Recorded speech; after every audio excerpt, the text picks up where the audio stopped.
Are you sure to tell us all the types of clients there are and how to deal with them? No? What are you doing?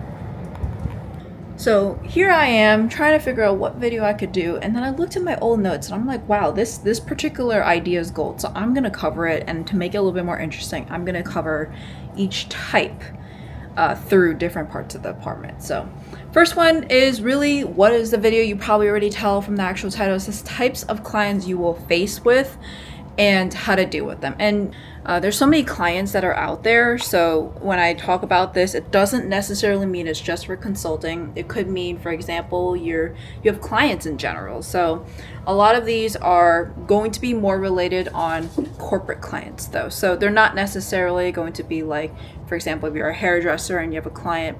No, this is going to be more in corporate. While I'm here, the first one, and the one that most people end up dealing with, is actually resistant to change. First of all, what exactly is resistant to change? And usually it just means that they can't and they don't want to do anything new. And sometimes it's really because they are afraid of their jobs changing, and that, like, sometimes it may even mean that their jobs are obsolete, especially with all the layoffs, that people are just really concerned of resistant to change. So what can you do about that instead? And really, you have to show them how the change is good. And actually, check out the video here. I actually was talking to Kay Choi about this because she is a change management consultant, and we talked about this. How do you deal with people that are resistant to change, especially when you have big changes that are coming? It doesn't necessarily have to mean that you're getting laid off. It could also just mean that you have changes that are coming. So, for example, a new software, it will change the way you do your job, or it would change the way you do your payroll or expenses or anything like that, or it could just change the way you do anything. So that is one. But what you want to do, specifically from my own experience, is it might be helpful to do a demo. It might be helpful to, while you're doing that, and check out my video here, as to each time you do something within that demo, show them off, like, what are the benefits of that area? What changed compared to before? Maybe there was a particular pain point and now you resolved it. That really helps with working with people that are resistant to change. So the next one I think would be more fun if I covered this in the office, because technically this is more related to technology. So it really is for those that are not tech savvy. How do you deal with people that are not tech savvy? And I'm actually going to work you through in a place that I normally deal with people that are not tech savvy. So generally, this is the setup you all know about. This is actually the area where I do a lot of my video calls and my screen sharing and everything like that. But in this case, it's actually pretty similar to the same thing I mentioned about people that are resistant to change, which is you walk them through and you try to be patient. How do you walk them through? Sometimes I've had, and like, this is a little bit of a horror story, but it's actually a really funny horror story for people that do know technology. On Go Live, back when I was at Accenture for Workday, there was actually a particular function within Workday called print checks. People were asking me, how do I print checks? I have all these checks that need to be printed. And when we say Go Live, they're already live, which means these are real checks that are being printed. This isn't even related to the software, but I was all the way here in New York, and the client is all the way in a different state.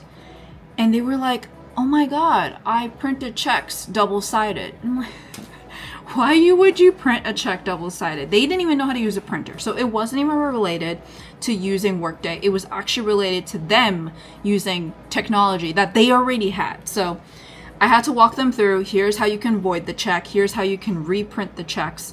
And I had to, it wasn't even part of my job description in this case, but I walked them through how to print as well. So they had a Windows computer, thankfully, so I actually knew how to use that part. And I showed them, like, here, you print double-sided. No, you check that off and you want to print single-sided because you don't want two checks on the same side. But yeah, so that was what I had to walk them through. You have to be very patient, and you don't want to show anything on your face or your tone that shows like, oh my God, this is a waste of time, because you're going to lose client confidence when you do that. So, and I want to say, like, that demographic actually that I was working with for that particular client was like in their 50s. So they're not necessarily familiar with that, which made me wonder, like, how did they print checks in the first place? They did it the manual way, where they literally went to the bank and they did it that way. So this way was actually more modern, where they were using an in-house printer to print it with the right paper, and then they also printed it the single-sided way. So yeah, So that is exactly what I had to deal with as a little story time on people that are not tech savvy. You need to be patient and you can't show any sign of disappointment or anything like that. It could take time. And this could mean for any type of people as well. So for example, I know people that like Addison, when he was like IT, he had to teach people how to restart. And sometimes that's literally all you need to do to solve a lot of issues.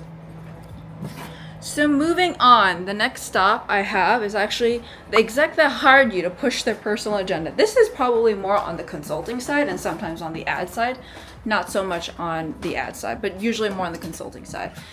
Specifically when it comes to like strategy consulting. This one's a little bit difficult, but you are supposed to do your job. So the fact that you know about this honestly means that you know a lot more than they let on, and normally they don't like to tell you that as well. They're like, yeah, we want to do XYZ and we just want to just have someone to reassure us. And this usually happens when there are like big changes and they want to push an agenda, and the person that actually hired you is the executive to say, does this make sense? So honestly, when it comes to that, and you just got to do your business as usual. You know, you can't like actually be following towards what they want. But I would say, however, just in case it ever bites your butt that you did do things because of what he or she said, that you want to make sure you back everything up with data and facts. So in this case, provide your research, provide everything you did, make sure you've considered both sides as well, not just the executive side. But again, like most times people don't really realize that they're actually they're hired for an executive's agenda, but sometimes it's really good to make sure you cover all your bases. So you can say like, yes, I actually did all the research that we need to do.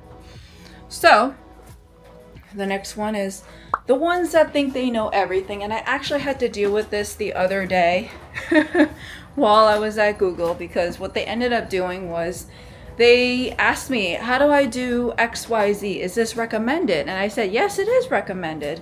And then that was all I heard back from. So unfortunately, when it came with that client, they just went ahead and did it, but they never asked me specifically like, oh, how to do it, or what are the risks, what are the concerns that we would have while doing this, will there be any downtime, anything like that. They did not. I had to go in reactively and say like, hey, I noticed everything is down, what happened? And they told me like, yeah, we did it last night. And I'm like, why? So I had to go in there and tell them, okay, you need to do XYZ, and I had to escalate internally to get the right people to be able to press the right buttons to get it go through and go them back live, because it was actually the same exact week as a key moment for them. Father's Day was actually a very important holiday for them, and it was going to be down. So essentially, I had to reassure them, and I had to provide them all the information I could possibly do. They were, at the same time, this whole week, they actually were on site with some people on my team. So they weren't actually available for calls from me, even though their system was essentially down. So I had to send a lot of emails, very detailed emails, and I had to basically try to get them as much as possible on there. So literally every morning I just woke up and I like looked at their system, like, okay, let's see, what can we do? What do we need to do? What's next? And because they really need to be up by Father's Day, which they did, thankfully. But moving forward, what I would be doing, and I've honestly never had a proactive and very action-oriented client before until I had this client, because normally a lot of them are like analysis paralysis. They need to get all of the sign-offs before they could do anything. This one, they literally just went for it, and I've like never had that situation before, honestly. So, which makes sense because they're actually a smaller client. But what I would do in the future with at least this particular client is that I would actually make sure every time I make a suggestion that requires some kind of implementation, that I write down in the same exact email that is mentioned all of the risks and all of the steps of actually onboarding it. When I say all the steps, I meant specifically including steps that I need to be involved in. And now for anything that I say like, if you're interested in moving forward, please let me know and we can cover this over a call or in another email. So this made it very clear in any kind of form that if, for example, someone were to blame me, either on their side or my side, that like, oh, someone is doing something completely wrong and they caused it to go down. I have this in writing. Okay, you're gonna notice this, and a lot of this is like, you want to provide as much as possible in writing so that they know what are all the risks concerned. And specifically, the moment they ask you a question, like an exploratory question, you just provide all of that. So it does require a lot more work, but I will also make sure that with the writing you provide is also in a very easily digestible way as well. So it can't just be blocks of paragraphs. You should do for example, bullet points or using charts or anything like that, and then highlight in red for some parts that you really think are crucial. So for example, if you want to prevent your feed from going offline, do XYZ, or make sure you consult me, something like that. Moving on with the next one, which is actually those that never attend the calls but actually really should, which honestly, I've had this scenario twice, once with Accenture and once with Google. But what do you do with that? Because honestly, sometimes they're just hard to get a hold of because they're executives or they're really busy. But then the meeting just becomes pretty much useless because of the fact that they're the decision makers. But if they're not there, and how would they know about all of the considerations, and how would they know that? So the first thing you need to do is put the ball in their court. So what that means is that when they are asking for a meeting, you have them ask us what our availability is that is actually working for us. So normally for us, we actually ask them for their availability, we put it on the calendar, and we add all our internal stakeholders.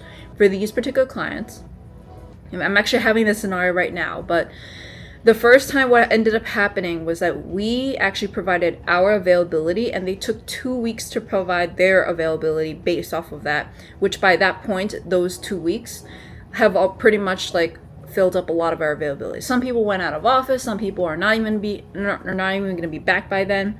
So a lot has changed since the 2 weeks we provided it, which is a long time when it comes to corporate world, because there's so many things that happen. So naturally things are going to fill up on your calendar even when you're away. So for this particular scenario, we asked them, what is your availability?